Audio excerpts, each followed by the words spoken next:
ফাতিহা একজন হাফেজা হওয়ার পাশাপাশি মাদ্রাসার শিক্ষিকাও ছিল। সে এবং রেহান একে অপরকে পছন্দ করলেও ফাতিহার বাবা তা মেনে নেয় না। টাকার লোভে পড়ে কাউকে না জানিয়ে সে তার মেয়েকে এক ধনী বয়স্ক লোকের সাথে বিয়ে দিয়ে দেয়, যার আগে থেকেই বউ বাচ্চা ছিল। ফাতিহাও তার বাবার দিকে তাকিয়ে সব মেনে নেয়। তবে যখন সে প্রেগনেন্ট হয়ে যায় তখন তো সবাই তাকে নিয়ে আজে বাজে কথা বলতে থাকে, কারণ কেউ তো তার বিয়ের ব্যাপারে জানতোই না। এমনকি তাকে তো মাদ্রাসা থেকেও বহিষ্কার করা হয়। তার স্বামীও তো তাকে আর ঘরে তুলতে চায় না। এবার তো ফাতিহা আল্লাহর উপরই বিশ্বাস হারিয়ে ফেলে, কিন্তু সে আল্লাহই তাকে কিভাবে পথ দেখায় আর কিভাবে আবারও তার জীবন রঙিন হয়ে ওঠে, সেটাই দেখব আজকের গল্প পারজালানান পেমবুকতিয়ান চিন্তাতে। শুরুতে একটা মেয়েকে দেখানো হয়। মেয়েটির নাম ফাতিহা। সে একজন কোরআনের হাফেজা এবং একটি আবাসিক মাদ্রাসার কোরআনের শিক্ষিকা। তো ক্লাসে ফাতিহা তার ছাত্রীদের কাছ থেকে কোরআন তেলাওয়াত শুনছিল। সবাই বেশ সুন্দর করে কোরআন পাঠ করতে থাকে। এই ক্লাস ছুটির পরই আয়ু আর হিকমা নামে দুটো মেয়েকে দেখা যায়, যারা কথা বলছিল মেয়েদের হিজাব পরা নিয়ে। এদের মধ্যে হিকমা হিজাব তো পরতো ঠিকই, কিন্তু সে তার হিজাব ঠিকভাবে পরতো না, যার কারণে আয়ু হিকমাকে বলে যে কোরআনে মেয়েদেরকে ঠিকভাবে পর্দা করার কথা বলা হয়েছে। মাথা ঢেকে রাখার পাশাপাশি নিজের আবরু ঢেকে রাখার নামই পর্দা। যে ঠিকঠাক পর্দা করে না তার আল্লাহর প্রতি বিশ্বাস সন্দেহজনক। এ কথা শুনে হিকমা তো বেশ রেগে যায়। সে বলে, মুখ সামলে কথা বলো আয়ু, তুমি কাউকে তার হিজাব দিয়ে বিচার করতে পারো না? একজন মানুষ হিজাব পরে না বলে কি তার বিশ্বাস সন্দেহজনক? তুমি নিজেকে কি মনে করো? এ কথা বলেই হিকমা আয়ুকে ধাক্কা দেয়। এক পর্যায়ে তো এই দুজনের মাঝে মারামারি বেঁধে যায়। আর এই ব্যাপারটা তখন তাদের শিক্ষিকা সেই ফাতিহা দেখে। সে তো দেখেই দ্রুত সেদিকে আসে তাদেরকে থামানোর জন্য। সে তখন তাদেরকে মাদ্রাসার ভেতরে নিয়ে আসে আর তাদের জিজ্ঞেস করে যে কে আগে এসব শুরু করেছে? এগুলো কি কোনো ভালো কথা হলো?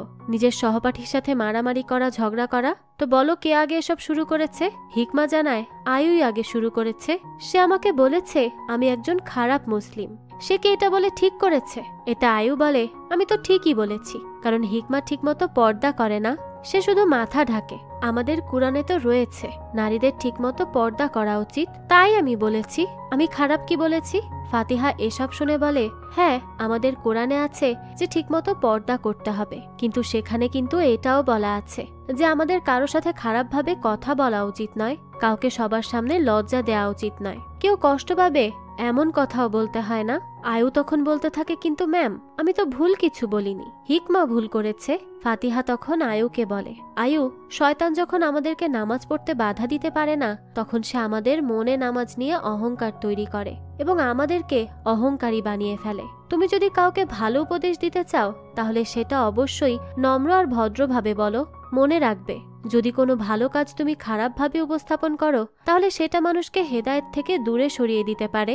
আর কখনোই তুমি নামাজ পড়ছো, হিজাব করছো বলে নিজের মনে অহংকার আনা যাবে না, তাহলে তো তুমি অহংকারী হয়ে গেলে। তাই কখনোই নিজে এসব করো বলে অন্যকে ছোট করে কথা বলা যাবে না। তো তুমি কি আমার এইসব কথা বুঝতে পেরেছো?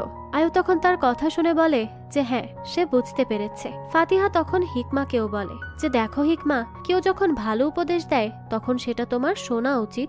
সবসময় সবার উপদেশকে ভালোভাবে নিতে শেখো। আর তুমি তো একজন হাফেজা হতে চাও, তাই তোমার উচিত নিজের আবরু ঢেকে রাখা। তো হিকমাও তখনই নিজের হিজাব ঠিক করে নেয়। ফাতিহার কথায় তারা দুজনই দুজনকে মাফ করে দেয় এবং হাতে হাত মিলিয়ে দুজন তাদের ঝগড়াও মিটিয়ে ফেলে। তো বোঝাই যায় ফাতিহা তাদের জন্য কত ভালো একজন শিক্ষিকা। এর পরের দৃশ্যে একটি বড় গাড়ি থেকে একটা লোককে নামতে দেখা যায়। এই লোকটির নাম সাত্তিয়া। দেখা যায় ফাতিহার বাবা সাত্তিয়াকে দেখে দৌড়ে চলে আসে আর তার সাথে সালাম বিনিময় করে। এরপর বলে সে কি আবারও নতুন গাড়ি কিনেছে। সাত্তিয়া জানায় এটা তার নতুন গাড়ি নয়, কিন্তু সে গাড়িটাকে একটা নতুন রূপ দিয়েছে। এভাবে কিছুক্ষণ কথা বলে ফাতিহার বাবা সাত্তিয়াকে ভেতরে নিয়ে যায়। এখানে আমরা খুব ভালোভাবেই বুঝতে পারি যে ফাতিহার বাবা এই লোকটিকে অনেক পছন্দ করে। এদিকে মাদ্রাসা ছুটির পর ফাতিহা যখন চলে যাচ্ছিল তখনই পেছন থেকে তার এক বান্ধবী ছুটে ফাতিহার কাছে আসে আর বলে কায়রোতে আইন ও শরিয়া বিভাগের উপর স্নাতকোত্তর ডিগ্রি অর্জনের সুযোগ রয়েছে। আমরা যদি এখানে অ্যাপ্লাই করার পর সিলেক্ট হয়ে যাই, পরের বছর কিন্তু আমরা সেখানে যেতে পারবো। এটা অনেক বড় একটা অপরচুনিটি। তুমি তোমার বাবাকে জানিয়ে তার অনুমতি নিয়ে নিও। ইনশাল্লাহ তোমার বাবা রাজি হয়ে যাবে। ভবিষ্যতে যেই আমাদের জিজ্ঞেস করবে অথবা যাকেই আমরা বিয়ে করি না কেন তাদেরকে আমরা বলবো আমরা পড়ব ফাতিমা আল ফিহরির পথ অনুসরণ করার জন্য। তো এরপর তারা দুজনই একসাথে বলে, এমন একজন মুসলিম হও যে পরিবর্তন আনতে পারে। একথা বলে তারা দুজনেই খুব হাসতে থাকে। তো মাদ্রাসা থেকে বের হয়েই ফাতিহা একটি ছেলেকে দেখতে পায় যার নাম রেহান। রেহানকে দেখতে পেয়েই তো ফাতিহা জিজ্ঞেস করে যে সে এখানে কি করছে। রেহান তখন বলে, আমি এখান দিয়েই যাচ্ছিলাম, তাই ভাবলাম আপনার সাথে দেখা করে যাই। আপনি চাইলে আপনাকে আমি বাড়িও পৌঁছে দিতে পারি, চলুন আমার সাথে। ফাতিহা তখন লক্ষ্য করে যে রেহান বাইক নিয়ে এসেছে। ফাতিহাকে এভাবে বাইকের দিকে তাকিয়ে থাকতে দেখে রেহান বলে যে না না, বাইকে করে নয়, আমি হেঁটে হেঁটেই আপনাকে বাড়ি পর্যন্ত এগিয়ে দিয়ে আসব। ফাতিহা তখন রেহানকে বলে তার কোনো দরকার নেই, কারণ যখনই একজন পুরুষ একজন মহিলার সাথে একা থাকে তখন তাদের মধ্যে তৃতীয় ব্যক্তি থাকে শয়তান। তাই আমি একাই বাড়ি যেতে পারবো, আমার কারো হেল্পের দরকার নেই।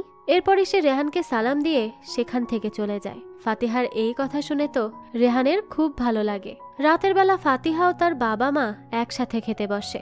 রেহান তখন ফাতিহার ফোনে মেসেজ দেয়। সে ফাতিহাকে লিখেছে, তুমি কখনোই আমার মেসেজের রিপ্লাই দাও না। ফাতিহা তখন খাওয়ার সময় ফোনের দিকে তাকিয়েছিল। এটা তার বাবাও খেয়াল করে, তাই তার বাবা বলে খাবার সময় যেন সে ফোন নিয়ে ব্যস্ত না থাকে, সে যেন খাবারের দিকে মনোযোগ দেয়। ফাতিহাও তখন তার বাবার কথা মতো মোবাইল রেখে খাওয়া শুরু করে। ফাতিহার বাবা তখন তাকে জিজ্ঞেস করে, তুমি কি তোমার ভবিষ্যতের কোনো পরিকল্পনা করেছ? ভেবেছো কি করবে? সবসময় তো আর তুমি মাদ্রাসার শিক্ষিকা হিসেবে কাজ করবে না। বাবার মুখে একথা শুনেই তো ফাতিহা বলে ওঠে যে সে পড়াশোনার জন্য কায়রো যেতে চায়। একথা শুনে তো ফাতিহার মা বেশ খুশি হয়, কিন্তু ফাতিহার বাবা বলে কায়রোর কলেজের খরচ অনেক বেশি। সত্যি কথা বলতে এত টাকা আমার কাছে নেই, তাই তুমি চাইলেও আমি তোমাকে সেখানে পড়াতে পারবো না। ফাতিহা তখন বলে আমি স্কলারশিপ পেলে সেখানে যাব। ফাতিহার বাবা বলে তুমি যদি এখন বিয়ে করো তাহলে তুমি পড়াশোনা এবং তোমার কাজ দুটোই একসাথে চালিয়ে যেতে পারবে, তাই তোমার বিয়েটা করে নেওয়াই ভালো। বিয়ের কথা শুনে তো ফাতিহার মনটাই খারাপ হয়ে যায়, কারণ সে তো এখনই বিয়ে করতে চায়নি, সে তো পড়াশোনা করতে চেয়েছিল। তো এর মধ্যেই আবার দেখা যায় ফাতিহার ভাই রাজাক চলে আসে। ফাতিহার মা রাজাককে জিজ্ঞেস করে স্কুল থেকে ফিরতে তার এত দেরি হলো কেন। রাজাক জানায় সে স্কুলে পড়াশোনা করছিল। তার মা তখন বলে এরপর থেকে দেরি হলে সে যেন বাসায় সেটা জানিয়ে দেয়। তখনই রাজাক কিছু একটা বলতে গেলে ফাতিহা তাকে থামিয়ে দেয় আর বলে বাবা মা যা বলবে তা দ্রুত মেনে নিবে, কোনো প্রশ্ন করবে না, বুঝলে? রাজাকও তখন তার বোনের কথা রাখে। দৃশ্য পরিবর্তন হয়। আমরা দেখতে পাই রেহানের বন্ধুরা রেহানকে নিয়ে বেশ মজা করছে। তারা বলছে ফাতিহা রেহানের মতো হ্যান্ডসাম ছেলেকেই পাত্তা দিচ্ছে না, সে আমাদেরকে কি পাত্তা দিবে? তো বোঝাই যায় রেহান অনেক দিন ধরে ফাতিহার পেছনে ঘুরছে, কিন্তু ফাতিহা তো তাকে পাত্তাই দিচ্ছে না। তো বন্ধুদের এমন হাসাহাসি শুনে তো রেহান জিজ্ঞেস করে যে তারা কি নিয়ে কথা বলছে। রেহানের বন্ধুরা বলে আমরা তো তোমাকে নিয়েই কথা বলছি। তোমাকে ফাতিহা এতবার রিজেক্ট করার পরও তুমি ওর পেছনেই ঘুরঘুর করো কেন বলো তো? তুমি অন্য কাউকে খুঁজে নাও, আরো তো অনেক মেয়ে আছে, তাদের মধ্যে থেকে একজনকে বেছে নাও। খামোখা ফাতিহার পেছনে ঘুরে ঘুরে অপমানিত হওয়ার কি দরকার? রোহান তখন বলে কে বলেছে তোমাদের এসব? আর ফাতিহা আমাকে রিজেক্ট করেছে এটা শিওর হয়ে কি করে বলছো? রেহানের বন্ধু তখন বলে তুমি তো প্রতিদিন ফাতিহাকে বাড়ি পৌঁছে দিতে চাও, কোনোদিন কি তোমাকে হ্যাঁ বলেছে সে? রেহান বলে হ্যাঁ বলেনি ঠিকই, কিন্তু এর মানে তো এই না যে ও আমাকে রিজেক্ট করেছে। ফাতিহা কোনো সাধারণ মেয়ের মতো না, ফাতিহা একটি পর্দাশীল মেয়ে। সে এমন একটি মেয়ে যে ইসলামের শরীয়ত মোতাবেক চলে। আর সবচেয়ে গুরুত্বপূর্ণ কথা হচ্ছে ফাতিহা তোমাদের মতো খারাপ ছেলেদের এড়িয়ে চলে, বুঝলে? রেহানের বন্ধু এসব শুনে বলে ফাতিহা তো তোমাকেও এড়িয়ে চলে, তার মানে তুমিও খারাপ ছেলে। এসব শুনে তো তারা তিনজনই হাসতে শুরু করে। এদিকে সকালে ফাতিহা তার ভাই রাজাককে রেহানের কথা বলে। রাজাক তখন সাইকেল মুছতে মুছতে ফাতিহাকে বলে তোমার কথা শুনে মনে হচ্ছে রেহান তোমাকে পছন্দ করে, আর রেহান যদি তোমার জীবনে আসে তাহলে আমার কোনো আপত্তি নেই, কারণ রেহান খুব ভালো ছেলে, আমি তাকে চিনি, ঝামেলা থেকে সবসময় সে দূরে থাকে। ফাতিহা তখন জিজ্ঞেস করে তুমি এসব কিভাবে জানো? রাজাক বলে আমি জানি। তো তুমি কি রেহানকে পছন্দ করো? নাহলে এত কিছু কেন জিজ্ঞেস করছো? ফাতিহা বলে না, আমি পছন্দ করি না। রাজাক তখন জিজ্ঞেস করে তাহলে তুমি কেমন ছেলে পছন্দ করো? ফাতিহা জানায় আমি আশা করি এমন ছেলে যে আমাকে জান্নাতে নিয়ে যাবে। কথা বলেই সে আকাশের দিকে তাকায়। বোনকে এভাবে তাকিয়ে থাকতে দেখে রাজাকও আকাশের দিকে তাকায় আর বলে আমাকেও নিবে তোমাদের সাথে? কথা শুনে তো ফাতিহা হাসতে থাকে। পরের দিন দেখা যায় রেহান আবারও মাদ্রাসার বাইরে ফাতিহার জন্য অপেক্ষা করতে থাকে। ফাতিহা বের হলেই রেহান বলে আমি কি আপনাকে বাড়িতে পৌঁছে দিতে পারি? ফাতিহা আজকেও বলে যে না, তার কোনো প্রয়োজন নেই। আপনাকে তো আমি বলেছি, একজন পুরুষ একজন মহিলার সাথে একা থাকলে এতটুক কথা শেষ করার আগেই রেহান তার বন্ধুকে দেখায় আর বলে, এই যে শয়তান, মানে আজকে তো আমরা দুজন নই, তিনজন, তাই ভয়ের কোনো কারণ নেই। কথা শুনে তো ফাতিহা হাসতে থাকে। তো ফাতিহাকে এভাবে হাসতে দেখে রেহান বলে, এই তো তুমি হাসছো, তার মানে তুমি যাবে? ফাতিহা বলে, না, তারপরেও আমি যাব না। কথা বলেই ফাতিহা সেখান থেকে চলে যায়। তো দূর থেকে একজন শিক্ষক এই বিষয়টা খেয়াল করে। সে তখনই রেহানের কাছে আসে আর তাকে বলে, আমার নাম হাদি। রেহান তো সাথে সাথেই তাকে সালাম দেয় আর জানায় তার নাম রেহান। তো এরপর ওস্তাদ হাদি রেহানকে বলে, ফাতিহা কি আজকেও তোমার সাথে যেতে চায়নি? রেহান তো এই কথা শুনে অবাক হয়ে যায় আর তাকে জিজ্ঞেস করে, আপনি কিভাবে বুঝলেন? ওস্তাদ হাদি জানায়, আমি আসলে প্রতিদিনই তোমাকে এখানে দেখি। তো ফাতিহা কি প্রতিদিনই তোমাকে না করে দেয়? রেহান তখন হেসে হেসে বলে, জি ওস্তাদ। ওস্তাদ হাদি রেহানকে বলে তখন, যে আমার মনে হয় তুমি ভুল করছো। তুমি ফাতিহার কাছে যাওয়ার চেষ্টা করো না, তুমি তার হৃদয়ের মালিকের কাছাকাছি যাও, আর সে হচ্ছেন আল্লাহ। তুমি আল্লাহর কাছে দোয়া করো, আল্লাহকে বলো যাতে তোমার প্রতি তার মনে ভালোবাসা তৈরি হয়। কথা শুনে তো রেহান মনে মনে খুব খুশি হয়। পরের দিন সকালে ফাতিহা দেখতে পায় যে রেহান তাদের মাদ্রাসায় এসেছে। সে তখন রেহানকে জিজ্ঞেস করে, সে এখানে কি করছে? রেহান বলে, আমি এখানে কোরআন শিখতে এসেছি। ফাতিহা তখন জিজ্ঞেস করে, সে কার কাছে কোরআন তেলাওয়াত শিখবে? রেহান জানায় ওস্তাদ হাদি তাকে কোরআন তেলাওয়াত করা শিখাবেন। রেহানের এই কথা শুনে ফাতিহা কিছুটা অবাকই হয়, আর ফাতিহাকে তখন অবাক করে দিয়ে রেহান হাসতে থাকে। সন্ধ্যায় সে ওস্তাদ হাদির কাছে কোরআন তেলাওয়াত শিখতে থাকে। ফাতিহা যাওয়ার সময়ই সে রেহানের কোরআন তেলাওয়াত শুনতে পায়। সূরা তেলাওয়াতের সময় বিভিন্ন জায়গায় রেহান আটকে যাচ্ছিল। তো এরকম তেলাওয়াত শুনে তো ফাতিহার খুবই হাসি পায়। যাক, তো এরপরে ওস্তাদ হাদি রেহানকে বলে, তোমার উচিত নিজের নামাজের প্রতিও যত্নশীল হওয়া, বিশেষ করে ফজরের নামাজ। আমার খুব ইচ্ছা এটা দেখার যে তোমার মতো যুবক ছেলেরা মসজিদে এসে নামাজ আদায় করবে, তাহলে ফজরের সালাতের সময়ও জুম্মার দিনের মতো ভিড় হবে। কথা শুনে রেহান তাকে বলে, আপনি আমার জন্য দোয়া করবেন যাতে ফজরের সময় আমার ঘুম ভেঙে যায়। কথা শুনে ওস্তাদ হাদি হাসতে হাসতে বলে, ইনশাআল্লাহ। তো একদিন রাজাক এসে তার বোন ফাতিহার হাতে একটি গিফট দেয়। ফাতিহা তো এতে খুবই অবাক হয়ে যায়, তাই সে তাকে জিজ্ঞেস করে, এটা কে দিয়েছে? রাজাক তো তখন কিচ্ছু না বলে হাসতে হাসতে সেখান থেকে চলে যায়। ফাতিহা তখন গিফটটা খুলে দেখে সেটার মাঝে গোলাপি রঙের একটা হিজাব। সেই সময়ই ফাতিহা ফোন হাতে নিয়ে দেখতে পায় রেহান একটা মেসেজ দিয়েছে। সে লিখেছে, তুমি কি আমার উপহারটি পেয়েছো? ফাতিহা তখন লিখে পাঠায়, এটা তুমি দিয়েছো? কিসের জন্য? রেহানের উত্তর না দিয়ে উল্টো তাকে প্রশ্ন করে যে তোমার পছন্দ হয়েছে তো? ফাতিহা তখন জিজ্ঞেস করে, গোলাপি রঙের কেন? রেহান বলে, কারণ এটি সবচেয়ে সুন্দর। রেহানের মেসেজ দেখে তো ফাতিহা হাসতে থাকে। পরের দিন রাতে মাদ্রাসা থেকে বের হবার সময় রেহানের সাথে ফাতিহার দেখা হয়। তখন ফাতিহা তাকে বলে, শোনো, এই ব্যাপারটাকে আরো এগিয়ে নিয়ে যাওয়ার আগে আমি সোজা ভাষায় তোমাকে কিছু বলতে চাই। আমার কাছে বিয়েই একমাত্র বেস্ট কমিটমেন্ট, এছাড়া আমার সাথে এসব কথাবার্তা বলে কোনো লাভ নেই। রেহান তো তখন তাকে আর কোনো কথা বলার সুযোগই দেয় না। সে হুট করেই বলে বসে, ওকে, আমি তাহলে তোমাকে বিয়েই করব। কথা শুনে তো ফাতিহার চোখ কপালে উঠে যায়। সে তো কখনো চিন্তাও করেনি যে রেহান এত সহজে এই কথা বলে ফেলবে। সে তো ভেবেছিল রেহান হয়তো অন্যান্য ছেলেদের মতোই টাইম পাস করার জন্য তার পেছন পেছন ঘুরছে। রেহান যে এই কথা বলে ফেলবে তা তো সে চিন্তাও করেনি। তো রেহান তখন বলে, দেখো, আমি তোমাকে অনেক পছন্দ করি, তাই আমি তোমাকে বিয়ে করতে চাই। আমার ব্যাপারে তোমার কি মতামত? কথা শুনে তো ফাতিহা খুবই লজ্জা পেয়ে যায়, তাই সে দ্রুত সেখান থেকে চলে যায়। এদিকে তার বান্ধবী তো সেখানে দাঁড়িয়ে খুব হাসতে থাকে। ফাতিহার বান্ধবী তখন রেহানকে বলে, এভাবে ওর কাছে এসব বলে কোনো লাভ হবে না, ফাতিহার বাবার কাছে গিয়ে বিয়ের প্রস্তাব দাও। এটা শুনে তো রেহান বেশ খুশি মনে ফাতিহার চলে যাওয়া পথের দিকেই তাকিয়ে থাকে। পেছনে দাঁড়িয়ে ফাতিহার বাবা এই সব কিছু লক্ষ্য করে। পরের দিন সকালেই দেখা যায় ফাতিহার বাবা তার সাথে কথা বলতে চায়। ফাতিহা এলে তার বাবা তাকে জিজ্ঞেস করে, এখন তোমার বয়স কত হয়েছে? ফাতিহা জানায়, আমার এখন 20 বছর বয়স বাবা। ফাতিহার বাবা তখন ফাতিহার মাকে বলে, দেখো, আমাদের মেয়ের বিয়ের বয়স হয়ে গেছে, বিয়ে করাও, কারণ এটা ইবাদতের একটি অংশ। বিয়ে আমাদের দিনকে পরিপূর্ণ করে। বাবার মুখে কথা শুনে ফাতিহা বলে, বাবা, সেসব তো ঠিক আছে, কিন্তু এখন আমি আমার পড়াশোনায় মনোযোগ দিতে চাই। ফাতিহার বাবা তখন বলে, হ্যাঁ, কিন্তু এমন একজন ব্যক্তি যদি ফাতিহাকে চায় যে ধার্মিক, অসাধারণ, যে তার ধর্মের প্রতি যত্নশীল এবং তার বংশ পরিচয় উত্তম, তাহলে কি সে তাকে বিয়ে করতে চাইবে না?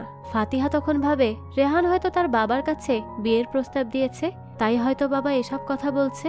কথা ভেবেই ফাতিহা লাজুকভাবে হাসতে থাকে। সে ভালোভাবে এ ব্যাপারে জানার জন্য তার বাবাকে জিজ্ঞেস করে যে বাবা, আপনি বলতে যাচ্ছেন কেউ আমাকে বিয়ের প্রস্তাব দিয়েছে? তার বাবা জানায় হ্যাঁ, লোকটি খুবই ভালো এবং ম্যাচিউরড। এসব বলায় ফাতিহার খানিকটা সন্দেহ হয়। সে বলে বাবা, বিয়েতে শুধু এসব দেখে হয় না। তখন ফাতিহার মা বলে তোমার বাবা এত করে বলছে, তার মানে ছেলেটি নিশ্চয়ই কোনো ভালো ছেলে, তাই আমি তো রাজি আছি, তুমিও রাজি হয়ে যাও। তাছাড়া তুমি তো কোনো ছেলেকে পছন্দও করো না। ফাতিহা তখন একটু ইতস্তত করে বলে কিন্তু আমি তো এটাও জানি না ছেলেটাকে। এটা শুনে ফাতিহার মাও তো কৌতূহলবশত জিজ্ঞেস করে যে ছেলেটাকে? তখন ফাতিহার বাবা জানায় যে সে আমার এক বন্ধু সাত্যা। কথা শুনে তো ফাতিহা এবং ফাতিহার মা দুজনেই অবাক হয়ে যায়। ফাতিহার মা বলতে থাকে এটা কিভাবে সম্ভব? সাত্যার বয়স আমাদের বয়সের কাছাকাছি হবে, এসব কথা দয়া করে বলবেন না। আমাদের মেয়ে তার তুলনায় অনেক ছোট, এই বিয়েতে আপনি কিভাবে রাজি হতে পারেন? ফাতিহার বাবা তখন বলে আমি এই বিষয়ে অনেক ভেবে দেখেছি। সাত্যা একজন শিক্ষিত এবং সম্মানিত ব্যক্তি, সে ফাতিহাকে দেখে শুনে রাখতে পারবে, এমনকি ফাতিহার কলেজের ফিসও সে পরিশোধ করে দিতে পারবে। তাহলে তাকেও আর পড়াশোনা ছাড়তে হবে না। এরপরই ফাতিহার বাবা ফাতিহার দিকে তাকিয়ে বলে ফাতিহা, তুমি যদি সাত্যাকে বিয়ে করো তাহলে তুমি কায়রো গিয়ে পড়াশোনাও করতে পারবে। ফাতিহার মা তখন বলে কিন্তু সাত্যার বউ এবং বাচ্চা আছে। এতে ফাতিহার বাবা বলে আমাদের শরিয়াতে একটির বেশি বিয়ে করা জায়েজ। তাছাড়া সাত্যা খুব ভালো মানুষ, সে তার একটা জমি আমাকে দিয়েছে, সেখানে আমি একটি মাদ্রাসা ও মসজিদ নির্মাণ করব, আর এর ফলে আমাদের টাকা পয়সা বৃদ্ধি পাবে। এসব শুনে ফাতিহার মা তো বেশ রেগে যায় আর বলে আপনি কবে থেকে এমন স্বার্থপর হয়ে গেলেন? টাকা পয়সার জন্য আপনি এসব করবেন? যত কিছুই আপনি বলেন তবুও আমি এটা মানব না যে ফাতিহা কারো দ্বিতীয় স্ত্রী হবে, তাও তাদের বয়সের পার্থক্য এত বেশি। এসব বলে সে রাগ করে সেখান থেকে উঠে চলে যায়। ফাতিহার বাবা তখন ফাতিহাকে বলে সাত্যাকে বিয়ে করলে তুমি সুখী হবে মা, তুমি আমার উপর বিশ্বাস রাখো, সাত্যার কাছে সব কিছু আছে। ফাতিহা তখন অনেক কষ্ট পেয়ে বলে আমি টাকার জন্য কাউকে বিয়ে করতে চাই না বাবা, আমি এমন কাউকে বিয়ে করতে চাই যাকে আমি পছন্দ করি। এতে তো ফাতিহার বাবা কিছুটা রেগেই যায়। সে তখন ফাতিহাকে বলে সেটা কি রেহান? রেহানের সাথে তোমার কোনো ভবিষ্যৎ নেই। আমি জানি তুমি ছেলেটার সাথে কথা বলো, যেটা তোমার করা উচিত না। আর সাত্যা আমাদেরকে অনেক সাহায্য করেছে, সেই একমাত্র কারণ যার কারণে আজ রাজাক হাঁটতে পারছে। আমরা তখন দেখতে পাই বাইরে দাঁড়িয়ে রাজাকও তাদের কথা শুনে ফেলেছে। তো ফাতিহার বাবা সেখান থেকে এসব বলে চলে গেলে ফাতিহা তো খুব কান্না করতে থাকে।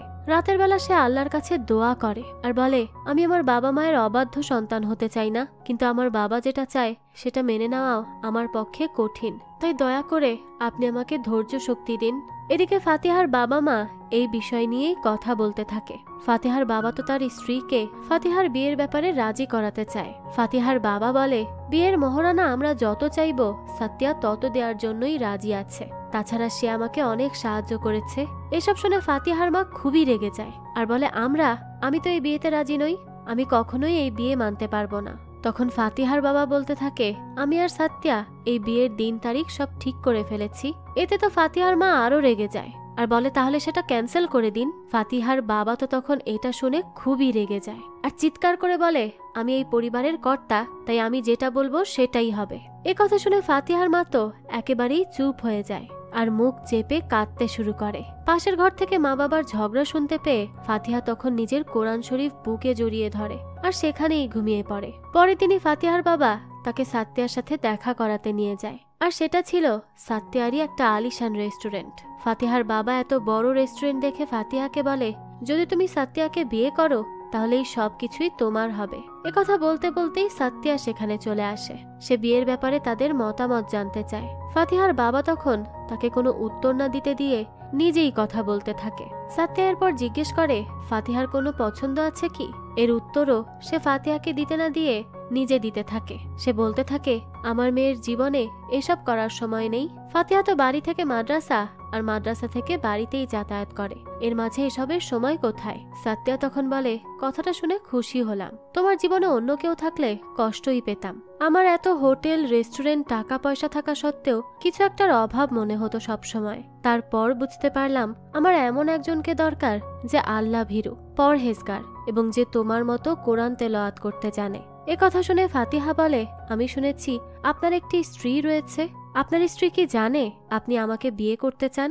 এরপর সে আরো বলে, আপনাকে আমি বিয়ে করতে পারি, তবে একটা শর্তে, আর তা হলো আপনার প্রথম স্ত্রী আমাদের বিয়েতে রাজি থাকবে এবং আমাদের বিয়েতে নিজে উপস্থিত থাকবে। শরীয়তে যেমন এটা আছে একজন পুরুষ একাধিক বিয়ে করতে পারবে, তেমন এটাও আছে যে তাতে প্রথম স্ত্রীর অনুমতি লাগবে। এসব কথা শুনে তো সাত্তিয়া এবার কিছুটা ঘাবড়েই যায়, কিন্তু সে ফাতিহার কথায় রাজি হয়ে যায়। রাতে ফাতিহা ঘরে বসে বই পড়ছিল, এমন সময় তার ছোট ভাই রাজাক তার কাছে আসে আর বলে, আমি বাবার সিদ্ধান্তের বিপক্ষে, বাবা যা করছে তা একদম ঠিক করছে না, সে শুধু নিজের কথাই চিন্তা করছে। তোমার অনুভূতির কি কোনো দাম নেই? তুমি যদি এই বাড়ি থেকে কোথাও চলে যেতে চাও তাহলে আমিও তোমার সাথে যাব। ফাতিহা তখন বলে, আমরা কোথায় যাব? আমরা চলে গেলে আরো সমস্যা তৈরি হবে। রাজাক তখন বলে, আমার যদি অ্যাক্সিডেন্টটা না হতো তাহলে বাবার এত টাকার দরকার হতো না, আর তোমারও জোর করে ওই লোকের সাথে বিয়ে হতো না।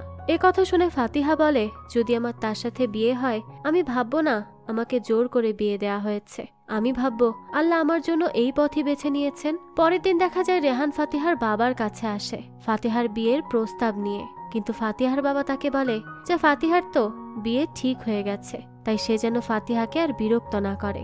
এ কথা শুনে তো রেহান খুব কষ্ট পায়। ঘরের ভেতর দাঁড়িয়ে ফাতিহাও সবকিছু দেখে। কিছুদিন পরই ফাতিহার বাবা হুট করে বলে আজই তার বিয়ে হবে। এতে তো ফাতিহার মা আর ফাতিহা খুবই চিন্তিত হয়ে যায়। ফাতিহা তার বাবাকে বলে, বাবা আমার একটা শর্ত ছিল, আমি এখনো তার প্রথম স্ত্রীকে দেখিনি। ফাতিহার বাবা তখন সাত্তিয়ার সাথে ফাতিহার বিয়ে দিতে এতটাই মরিয়া হয়ে উঠেছিল যে সে যেন ভালো মন্দের বোধ হারিয়ে ফেলেছিল। ফাতিহার কোনো কথাকেই সে পাত্তা দিচ্ছিল না। তার বাবার একমাত্র লক্ষ্য হয়ে উঠেছিল সাত্তিয়ার সাথে তার মেয়েকে বিয়ে দেয়া। তাই তো ফাতিহার এবং ফাতিহার মায়ের কোনো কথা না শুনে সাত্তিয়ার বলা জায়গায় নিয়ে যাওয়া হয় ফাতিহাকে। সে গাড়িতে বসে রেহানকে মেসেজ দেয়। মেসেজে সে লেখে আজকে তার বিয়ে, সে যেন তার জন্য দোয়া করে। সে রেহানকে আরো কিছু একটা লিখতেই যাচ্ছিল, কিন্তু সেই সময়ই তার ফোনের চার্জ শেষ হয়ে যায়, তাই সে রেহানকে আর কিছুই বলতে পারে না। এদিকে রেহানও ফাতিহাকে কল দেয়, কিন্তু সেও তো ফাতিহার ফোন বন্ধ পায়। এরপর দেখা যায় ফাতিহা আয়নার সামনে বসে আছে। বিয়ের দিন সে তার ঠোঁটে লিপস্টিক লাগাতে চাইছিল, কিন্তু তার মনকে সেই বিয়ের জন্য কিছুতেই মানাতে পারছিল না, তাই তার চোখের পানি যেন বাঁধ মানে না। ফাতিহার মা তো তার এই অবস্থা দেখে তাকে নিজ হাতে লিপস্টিক লাগিয়ে দেয় আর বলতে থাকে, তুমি আমার একটা অসাধারণ মেয়ে, তুমি নিজেকে শক্ত রাখো মা, আর আল্লাহর প্রতি বিশ্বাস রাখো। খুব শীঘ্রই তুমি একজনের স্ত্রী হতে যাচ্ছ। আল্লাহ যা ভাগ্যে রেখেছেন তাতেই ভরসা করো, এটা তুমি আল্লাহর জন্য করো, দেখবে আনন্দই তোমার জীবনের ভালো বন্ধু হবে। এসব কথা বুঝিয়ে ফাতিহার মা যেন নিজেকেও সান্ত্বনা দিচ্ছিলেন। ফাতিহা তখন মনে মনে বলে, হে আল্লাহ, আমি এই লোককে আমার জন্য পছন্দ করিনি, আমি তোমাকে ভালোবাসি, তাই এটা মেনে নিচ্ছি। যদি এই বিয়ে আমাকে তোমার কাছাকাছি নিয়ে যায় তাহলে এখানে আমার কোনো আপত্তি নেই। ওদিকে রেহান তো তার মনের কষ্ট নিয়ে মসজিদে যায় এবং নামাজ পড়ে, কারণ সে জানে আল্লাহর কাছে চাইলেই তার মনের আশা পূর্ণ হবে। এদিকে তো খুব তাড়াহুড়ো করে ফাতিহার বাবা সাত্তিয়ার সাথে তার বিয়ে সম্পন্ন করে ফেলে। ফাতিহার বাবা মা এবং ভাই বিয়ে শেষে তাদের বাড়ি চলে যায়। সাত্তিয়া তখন ফাতিহার সাথে একান্তে কথা বলতে চায়। তখন ফাতিহা বলে যে সে এখন নামাজ পড়বে, এই বলেই সে উঠে চলে যায় ওয়াশরুমে, আর সেখানে গিয়েই আয়নার সামনে দাঁড়িয়ে অঝরে কাঁদতে থাকে। পরের দিন সকালেই সে তার মাদ্রাসায় চলে যায়। তার মনটা অনেক খারাপ ছিল, আর এই ব্যাপারটা তার বান্ধবীও খেয়াল করে, তাই সে তাকে বলে যে আমি জানি তোমার কিছু একটা হয়েছে, যদি কোনো সমস্যা থাকে তাহলে আমাকে বলতে পারো। ফাতিহা কিছু একটা বলতেই যাবে, এমন সময় একটি লোক ফাতিহাকে ডাক দেয়। ফাতিহা তখন দেখতে পায় একটা বড় গাড়ি নিয়ে সাত্তিয়া তাকে মাদ্রাসা থেকে নিতে এসেছে। সে তখন তার বান্ধবীকে আর কিছুই বলে না, তাড়াতাড়ি গাড়িতে উঠে বসে। সে গাড়িতে উঠেই সাত্তিয়াকে দেখতে পায়। এদিকে রেহান বাইক নিয়ে তখন মাদ্রাসার সামনে আসে ফাতিহার জন্য, কিন্তু সে দেখতে পায় বড় গাড়িতে চড়ে ফাতিহা অন্য একটি লোকের সাথে চলে যাচ্ছে। ফাতিহাও তখন রেহানকে দেখতে পায়, তখনই তো সে অপলক দৃষ্টিতে তার দিকেই তাকিয়ে থাকে, যেন সে চোখ দিয়েই রেহানকে বোঝাতে চাচ্ছে যে তার কতটা কষ্ট হচ্ছে। তো এরপর ফাতিহা সাত্তিয়াকে বলে, স্যার, আমাকে এভাবে গাড়ি দিয়ে বাড়ি পৌঁছে দেওয়ার কোনো প্রয়োজন নেই, আমি একাই যেতে পারবো। তো সাত্তিয়াকে এভাবে স্যার বলায় সাত্তিয়া কিছুটা বিরক্তই হয়। সে ফাতিহাকে বলে, আমার মনে হয় তুমি খুব বেশি নার্ভাস, আগে তুমি একটু শান্ত হও, আর দেখো আমাকে স্যার বলার কোনো প্রয়োজন নেই, তুমি আমার নাম ধরে ডাকবে, কারণ তুমি আমার স্ত্রী, আর তুমি কেন এ কথা বলছো যে আমি তোমাকে মাদ্রাসা থেকে নিয়ে যাব না? ফাতিহা বলে, তাহলে মানুষ এটা নিয়ে কথা বলবে, আর আমি সেটা চাই না। এমনিতেও এই বিয়েটা সেরকম নয় যেমনটা আমি ভেবেছিলাম। এতে সাত্তিয়া বলে, হ্যাঁ আমি জানি আমাদের বিয়েটা বড় কোনো অনুষ্ঠানের মাধ্যমে হয়নি, কিন্তু আমার সবাইকে জানাতে কোনো সমস্যা নেই যে আমরা বিবাহিত। ফাতিহা তখন বলে, আপনি কিন্তু এখনো আপনার প্রথম স্ত্রীর সাথে আমাকে পরিচয় করিয়ে দেননি। ইসলামী নিয়ম অনুযায়ী এটা কিন্তু ঠিক নয়। এ কথা শুনেই তো সাত্তিয়া চুপ হয়ে যায়। এরপরে দৃশ্য চলে যায় রাতের বেলা। রেহান মাদ্রাসায় আসে ওস্তাদ হাদির কাছে। সে ওস্তাদ হাদিকে ফাতিহার বিয়ের ব্যাপারে বলে। এতে ওস্তাদ হাদিও তো অবাক হয়ে যায়, কারণ ফাতিহার বিয়ের ব্যাপারে তেমন কেউ জানে না। তো ওস্তাদ হাদি তখন রেহানকে বলে, হয়তো খুব কম মানুষকেই তারা এই বিয়ে সম্পর্কে জানিয়েছে। রেহান তখন তাকে জিজ্ঞেস করে, এখন আমার কি হবে? ওস্তাদ হাদি বলে, আল্লাহ নিশ্চয়ই সবকিছু ভালোর জন্যই করেন। এতদিন তুমি নামাজ পড়তে, ভালো কাজগুলো করতে একজন মেয়েকে পাওয়ার জন্য। এখন তুমি আল্লাহকে খোঁজো এবং আল্লাহকে পাওয়ার জন্যই নামাজ আদায় করো। যারা মানুষের প্রতি বেশি আশা করে তারা কষ্ট পায়, কিন্তু আল্লাহর কাছে আশা করলে আল্লাহ খুশি হয়। এসব কথা বলে সে রেহানকে একটি বই দেয় পড়ার জন্য, যেটা পড়লে সে তার এই অশান্ত মনকে শান্ত করতে পারবে। এদিকে ফাতিহা না করা সত্ত্বেও প্রতিদিনই তাকে গাড়ি দিয়ে মাদ্রাসায় যাতায়াত করতে হয়। প্রত্যেক দিনই মাদ্রাসার ক্লাস শেষ হলে সাত্তিয়া তাকে তার নিজের হোটেলে নিয়ে যায়। এখন পর্যন্ত ফাতিহা সাত্তিয়ার স্ত্রী এবং তার নিজস্ব বাড়ি দেখতে পায়নি। তো একদিন মাদ্রাসায় ক্লাস করানোর সময় ফাতিহার বেশ বমি বমি লাগতে থাকে। এতে তো ছাত্রীরা বুঝে যায় সে বিবাহিতা। তাই সব ছাত্রীরা ফাতিহা সম্পর্কে আজে বাজে কথা বলতে শুরু করে। তারা বলে, আমরা এই টিচারকে খুব ভালো মনে করতাম, কিন্তু সে তো লুকিয়ে লুকিয়ে বিয়ে করে ফেলেছে। নিশ্চয়ই এর মাঝে কোনো রহস্য আছে। তো একদিন খাবার টেবিলে বসে ফাতিহার মা এ বিষয়ে ফাতিহার বাবার সাথে কথা বলে। ফাতিহার মা বলে, এটা কেমন ধরনের বিয়ে? আজকে বিয়ের 4 মাস হতে চলল, অথচ যখন সাত্তিয়ার দরকার হয় তখনই সে ফাতিহাকে হোটেলে নিয়ে যায়। কেউ এই বিয়ে সম্পর্কে জানে না। এগুলো কেমন কথা?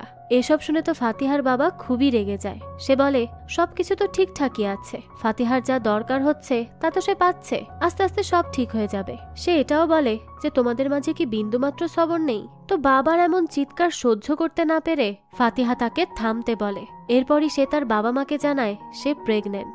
এসব শুনে তো তারাও অবাক হয়ে যায়। কিছু মাস পরই মাদ্রাসার অন্যান্য টিচারেরা ফাতিহাকে বলে, তোমার আমাদেরকে জানানো উচিত ছিল যে তোমার বিয়ে হয়ে গেছে, তাহলে মাদ্রাসায় এভাবে তোমার বিরুদ্ধে বাজে কথা ছড়িয়ে পড়তো না। ফাতিহা তখন বলে, আমি চাই না মাদ্রাসায় কেউ আমাকে নিয়ে এসব কথা বলুক। এতে তার কলিগ বান্ধবী বলে, এভাবে কাউকে না জানিয়ে বিয়ে করলে তো এমন কথা ছড়াবেই, এটাই স্বাভাবিক। হতে পারে তুমি আসলে বিয়েই করনি। এ কথা বলায় তো অন্য শিক্ষিকা তাকে থামিয়ে দেয়। এরপর সে ফাতিহাকে জিজ্ঞেস করে যে এই বিয়ে তো তোমার বাবা মায়ের মতেই হয়েছে, তাই না? ফাতিহা বলে, হ্যাঁ তাদের মতেই হয়েছে, আমি তাদের মতের বিরুদ্ধে কিছু করিনি। এরপরে সে মাদ্রাসা থেকে যাওয়ার সময় দেখা যায় পেট বড় হয়ে যাওয়ার কারণে ফাতিহার হাঁটতে কিছুটা কষ্ট হচ্ছে। দূর থেকে ফাতিহাকে তখন লক্ষ্য করে তার বান্ধবী, তাই সে তার কাছে আসে আর তাকে বলে, আমার এভাবে কথা বলা ঠিক হয়নি, তুমি এমন কষ্টের ভেতর দিয়ে যাচ্ছ, সেটা না জেনেই আমি এমন কথা বলেছি, আমাকে ক্ষমা করে দিও। ফাতিহা তখন কাঁদতে কাঁদতে বলে, আমি তোমাকে সব কথা বলতে চেয়েছিলাম, কিন্তু লজ্জায় বলতে পারিনি। পথিমধ্যে ফাতিহার রেহানের সাথেও দেখা হয়। রেহান তখন ফাতিহাকে বলে, তোমার বিয়েতে তোমাকে অভিনন্দন জানানোর সুযোগও পাইনি, তাই তোমার জন্য, তোমার স্বামী এবং তোমার অনাগত সন্তানের জন্য দোয়া রইল। ফাতিহা এসবে কষ্ট পেয়েও হাসি মুখে রেহানকে ধন্যবাদ জানায়। রেহানও তখন কথা না বাড়িয়ে সেখান থেকে চলে যায়। পরের দিন মাদ্রাসার প্রধান শিক্ষক ফাতিহার বাবাকে বলেন যে আপনি কিভাবে আমাদের ইসলামিক মাদ্রাসার নাম খারাপ বলতে পারেন, শুধু আপনার নিজের মাদ্রাসার নাম পেতে? যারা আমাদের মাদ্রাসায় দান করতেন মিস্টার সাত্তিয়া সহ অনেককেই আপনি নানান কথার দ্বারা প্রভাবিত করেছেন। এখানে সকল শিক্ষক আমাদের বিশ্বাস বজায় রাখেন। তাছাড়া আপনি এটাও জানেন এখানে চাকরি করাকালীন শিক্ষিকাদের বিয়ে করা নিষেধ, কিন্তু ফাতিহা যা করেছে এর মাধ্যমে ছাত্রীদের উপর খারাপ প্রভাব পড়বে, তাই আপনাকে আর ফাতিহাকে এই মাদ্রাসা ছেড়ে চলে যেতে হবে। ফাতিহার বাবা তো অনেক রিকোয়েস্ট করার পরও তাকে এই মাদ্রাসা থেকে বহিষ্কার করা হয়। আর যেহেতু তিনি আবাসিক মাদ্রাসার শিক্ষক ছিলেন, তাই ফাতিহা এবং তার পরিবার মাদ্রাসাতেই থাকত। মাদ্রাসা থেকে বের করে দেয়ায় তাদের পরিবার তো রাস্তায় এসে পড়ে। ফাতিহার বাবা তখন সাত্তিয়ার বাড়ির গেটের সামনে যায় এবং তাকে জানায়, আমাদের সকলকেই মাদ্রাসা কর্তৃপক্ষ বের করে দিয়েছে, আমাদের থাকার আর কোনো জায়গা নেই। তারা এভাবে বাড়ির সামনে এসে পড়ায় সাত্তিয়া তো অনেক ঘাবড়ে যায়। সে তখন তাদেরকে দ্রুত সেখান থেকে চলে যেতে বলে। এতে ফাতিহার বাবা বলে, তোমার বউ বাচ্চা বিপদে আছে, আমরা এখন কোথায় যাব? সাত্তিয়া তখন বলে, ওস্তাদ আপনি আপাতত সামনে একটা পেট্রোল পাম্প রয়েছে, সেখানে গিয়ে অপেক্ষা করুন, আমি কিছুক্ষণ পরেই আপনাদের সাথে দেখা করতে সেখানে আসব। তো পেট্রোল পাম্পে বসে তারা কিছুক্ষণ অপেক্ষা করার পর সাত্তিয়া ফাতিহাকে ফোন করে আর বলে, আমি এখন আসতে পারবো না, কিন্তু হোটেলে তোমাদের জন্য রুম বুকিং দেয়া আছে, তোমরা সেখানে চলে যাও। পরের দিন সাত্তিয়া ফাতিহার সাথে দেখা করতে এলে ফাতিহা তাকে অনেক কথা শোনায়। সে বলে, আপনি আমার বাচ্চা এবং আমাকে এখনো আপনার প্রথম স্ত্রীর সাথে দেখা করাতে পারেননি, আবার আপনি বলেন যে আপনি ইসলাম মানেন, আপনার কারণে আজকে মাদ্রাসায় আমাদেরকে অপমানিত হতে হয়েছে। আপনি আমার এবং আমার বাচ্চার ব্যাপারে কাউকে এখনো জানাতে পারেননি, এমনকি আপনি তার চেষ্টাও করেননি। আমি খুব লজ্জিত, আমার কলিগ, আমার বান্ধবী, এমনকি আল্লাহর সামনেও আমি লজ্জিত। এসব কথা বলে ফাতিহা খুব কান্না করতে থাকে। সাত্তিয়া তখন ফাতিহাকে সান্ত্বনা দিয়ে বলে, খুব শীঘ্রই সে সকলকে তাদের বিয়ের ব্যাপারে জানাবে। সে আরো বলে, এটা আমাদের বাচ্চা, যখন এই বাচ্চা জন্ম নিবে তখন তুমি তার নাম রাখবে জাহরা। জাহরা নামের অর্থ মরুভূমির ফুল। আমি চাই আমাদের সন্তান সকল পরিস্থিতি মোকাবেলা করতে পারবে, ঝড় বৃষ্টি তুফান যে কোনো পরিস্থিতি। আমি চাই যে সে তার মায়ের মতোই সাহসী হবে। আর সত্যি কথা বলতে আমি তোমার চিন্তা করি, কারণ আমি তোমাকে ভালোবাসি। কথা বলতে বলতে সাত্তিয়ার চোখেও পানি চলে আসে। তো এরপরই সাত্তিয়া বাসায় আসলে আমরা দেখতে পাই তার প্রথম স্ত্রী হেলেন ফাতিহার ব্যাপারে সবকিছু জানতে পেরে গেছে। সে তখন সাত্তিয়াকে বলে, আমি তোমাকে বিশ্বাস করেছিলাম, আমি তখন তোমার সাথে ছিলাম যখন তোমার কিছুই ছিল না। আমি তোমার কাছে টাকা পয়সা ধন সম্পদ কোনো কিছুর আশা করিনি, শুধুমাত্র চেয়েছি তুমি আমার বিশ্বাস বজায় রাখো, কিন্তু তুমি আমাকে ধোঁকা দিয়েছ। সাত্তিয়া বলে, আমি তোমাকে ধোঁকা দিইনি, আমি ওই মেয়েটিকে ইসলামী নিয়ম অনুযায়ী বিয়ে করেছি, আর এতে কোনো গুনাহ নেই। হেলেন বলে, তুমি কখনোই আমার অনুমতি ছাড়া এ কাজ করতে পারো না, যেহেতু তুমি এই কাজ করেছো তাই তুমি খুব দ্রুতই এই মেয়েকে ছেড়ে দিবে। কথা শুনে সাত্তিয়া বলে, আমি কিভাবে তাকে ছেড়ে দিব, সে এখন অন্তঃসত্ত্বা। কিন্তু কথা শুনেও হেলেনের কথার কোনো পরিবর্তন হয় না, সে সেখান থেকে তার কথা বলে চলে যায়। সাত্তিয়া তো হেলেনকে বারবার ডাকতে থাকে, আর এক পর্যায়ে সে অনেক বেশি অসুস্থ বোধ করতে শুরু করে। পরের দিনই দেখা যায় ফাতিহা সাত্তিয়াকে অনেকগুলো কল করে, কিন্তু এত কল করার পরও সে কলই রিসিভ করছিল না। সেই মুহূর্তেই দেখা যায় ফাতিহার দরজায় কে যেন উপস্থিত হয়। দরজা খুলতেই সে দেখতে পায় তার সামনে একজন মহিলা দাঁড়িয়ে আছে। মহিলাটি তখন তাকে জিজ্ঞেস করে, তুমি ফাতিহা? আমি হেলেন, সাত্তিয়ার প্রথম স্ত্রী। এই কথা শুনে তো ফাতিহা বেশ অবাক হয়ে যায়। হেলেন তখন বলে, আমি ভেবেছিলাম কোনো সুন্দরী রূপসী লোভী কোনো মেয়ে আমার হাজবেন্ডকে চুরি করে নিয়েছে, কিন্তু আমি তো ভুল ছিলাম। আমি কখনোই তোমাকে এবং তোমার বাচ্চাকে মেনে নিব না, তাই তুমি তোমার বাচ্চাকে নিয়ে এখান থেকে চলে যাবে আর কখনোই আমাদের জীবনে আসবে না। যদি আসো আমি তোমাদের নামে মামলা করতে বাধ্য হব। ফাতিহা তো তখন মুখ বুজে সবকিছু শোনে, কোনো কথাই যেন সে বলতে পারে না। আর হেলেনও তো এসব বলে চলে গেলে ফাতিহা তখন কান্নায় ভেঙে পড়ে। পরের দিনই ফাতিহা এবং তার পুরো পরিবার সাত্তিয়ার হোটেল ছেড়ে চলে যায়। ফাতিহার বাবা তো অনেকক্ষণ গাড়ি চালিয়েও কোনো গন্তব্য খুঁজে পায় না, তাই সে একটি পেট্রোল পাম্পে গাড়ি থামায় একটু ঘুমিয়ে নেয়ার জন্য। কিন্তু সেখানের স্টাফ জানায় এখন রাত 11টা বাজে, তাই সে এখানে তার গাড়ি রাখতে পারবে না। গাড়ির ভেতরে তো সবাই ঘুমিয়ে পড়েছিল। ঘুমের চোখে ফাতিহার বাবা গাড়ি চালাতে থাকে। একবার তো অ্যাক্সিডেন্ট হতে হতে তারা বেঁচে যায়। তো সারা রাত গাড়ি চালিয়ে তারা সকলে আশ্রয় নেয় এক সমুদ্রের পাড়ে। ফাতিহা তখন গাড়ি থেকে নেমে সোজা চলে যায় সমুদ্রের কিনারে। সেখানে গিয়ে সে চিৎকার করে কাঁদতে থাকে আর বলতে থাকে, হে আল্লাহ, শুনেছিলাম তুমি বড়ই দয়াময়, পরম দয়ালু। আমি তোমার কিতাব মুখস্থ করেছি, তোমার কিতাবকে আমার হৃদয়ে ধারণ করেছি, তোমার হুকুম মতো নিজের বাবা মাকেও কষ্ট দেইনি, কিন্তু তুমি আমাকে কেমন পরীক্ষায় ফেলেছ? তুমি কিভাবে আমার উপর এমন জুলুম করতে পারো আল্লাহ? কিভাবে? এভাবেই সে নিজের মনে জমে থাকা সব কষ্টগুলো বের করতে থাকে। এর কিছুক্ষণ পরই সে গাড়িতে চলে আসে।